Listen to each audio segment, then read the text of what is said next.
Welcome to Look Movie Recaps. Today we are recapping a 2010 action vengeance and crime movie called Faster by Dwayne Johnson. Keep spoilers alert. We start with Jimmy Cullen, a large and notorious prisoner who is staring at the photo on the wall of himself and his brother. Today is his day of freedom after 10 years in prison. Before being released, he is summoned by the prison warden, who tells him to be a better person, but Jimmy didn't seem to pay attention to the warden. All he wanted was to be out of the prison as soon as possible. He then sprints to the scrap yard where he finds his Chevelle LS5 SS Recreation, 1970. Where he finds some documents with information of a man called Prescott Ashton seemingly to be his target, and also finds a gun. He immediately stepped on the gas to his destination. He was heading to Bakersfield, California. Contrary, in the other place a corrupt detective called Humphrey is seen conducting transactions with a drug dealer. He is a drug addict.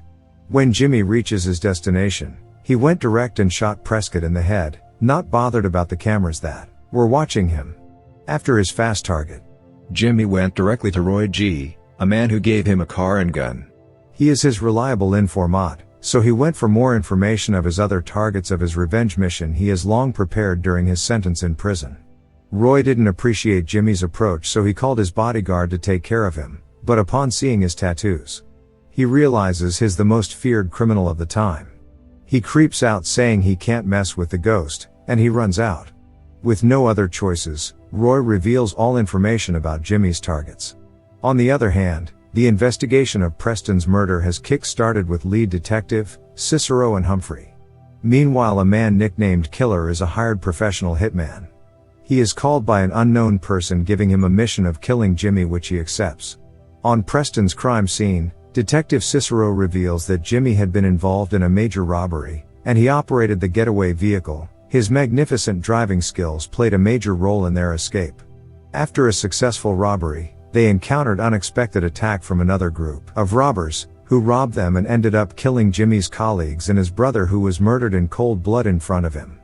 Jimmy vowed to kill them all, but he was also shot in the head by an unknown man. They thought they had killed him, but he was saved by a group of experienced doctors. They put an iron plate in his skull. And later he was sent to prison. So Detective Cicero thinks he is taking revenge because of his brother. Jimmy heads to the second name on his list. It is an old man named Kenneth Tyson who loves filming all the dirty work he does. He recorded the attack and murder of Jimmy's brother, and he is in the middle of filming himself taking advantage of the girl he drugged. He kills him, and when he is leaving, Killer intercepts him and they go into a gunfight, but Jimmy manages to flee from Killer and drove her away. Killer realizes that Jimmy left because he has nothing against him and he only kills his targets. This made Killer take it personal. The next day, he goes to meet his ex-girlfriend. She asks him why she made her stop coming to visit him in prison. And he tells her that he had to do it for their unborn child. While she is crying, she reveals to him that she had an abortion and started a new life with another man. Furious, Jimmy moves out of the house to go continue his revenge mission. In the other scenes, Killer marries his girlfriend and they go for a shooting practice where he promises his wife to quit after he finishes his last mission. Back to Humphrey. We learn that he's on the verge of getting a divorce with his wife because of his addiction and negligence of their son. He takes their son to a baseball game. On his way, he receives a phone call from Cicero informing him of another shooting with Jimmy as suspect. When he reaches the crime scene, a witness mentions that there were two shooters. On the other hand, the killer is obsessed with Jimmy, saying he is so fast and experienced. He is feeling challenged, but his girlfriend assures him that he will put him down, because it's what he does best. The next day, Cicero sees Humphrey drug injection wound, and when she asks about it, Humphrey rather tells her about his tattoo that he got in the army. Jimmy locates his next prey at a strip club in Nevada, a man by the name of Hovis Nixon. The same guy that cut his brother's throat. He meets him in the restroom. Nixon tells him he was expecting him. Jimmy pulls out a screwdriver and Nixon pulls out a knife. They engage each other in a combat fight. Jimmy mercilessly stabs him in the stomach several times. As he is taking his last breath, he tells him to help him tell his son that he is sorry. Which he does. Your father's sorry. The next day, while Humphrey is on a call with Cicero, she tells him to go look into the files. She had discovered that all Jimmy's victims were police informants. Humphrey tells her that he will be going to look into the other case of a person that was stabbed in the nightclub last night. And he hanged up.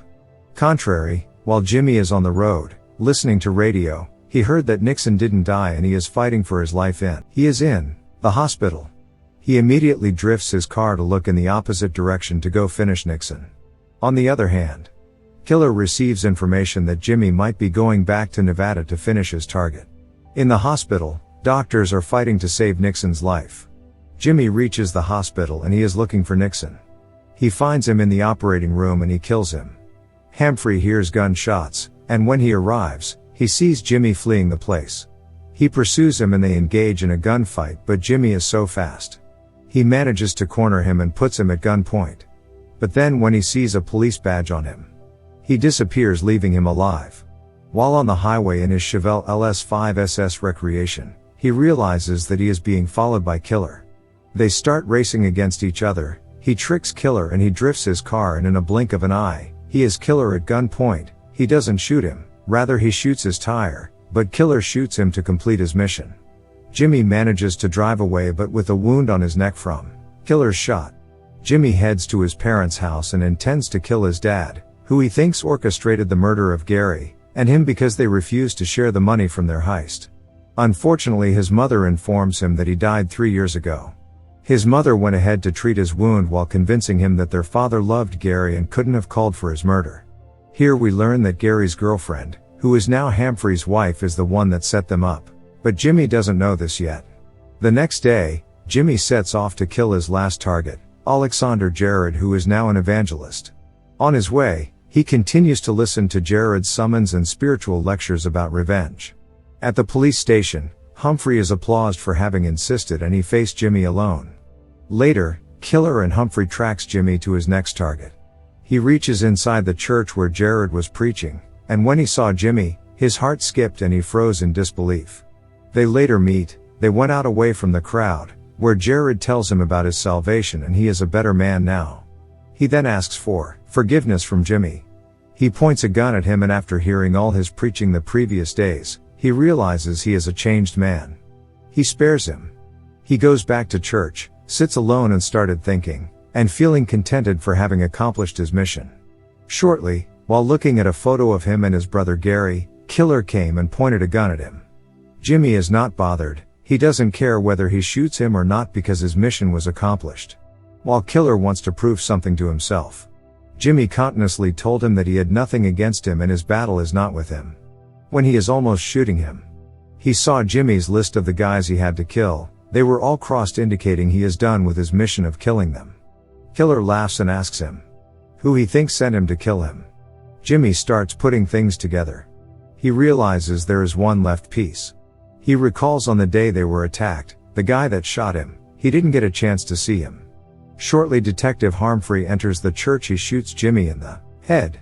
Here we learn that Detective Humphrey set Killer on the mission to kill Jimmy and that he is the missing piece. He narrates that Gary's girlfriend put them on the job. She was a police informant. She informed him about the robbery. He sent a team of informants that helped him take them down. They both start to leave knowing they are done. While on the phone with his wife, Jimmy comes from behind him and shoots him. Apparently Humphrey shot at the metallic plate that was put in Jimmy's head years ago. He comes close to finish him. He then leaves. Shortly, police arrives with Cicero having completed his investigation, coming to conclusion that Humphrey was the supervisor of all the informants that robbed and killed Jimmy's crew. Detective Cicero decided to deliberately cover for Humphrey's involvement for his dignity. On the other hand, Jimmy then scatters Gary's ashes in the sea. The film ends. Thank you for watching. Subscribe if you're new for more recaps. Have a great day.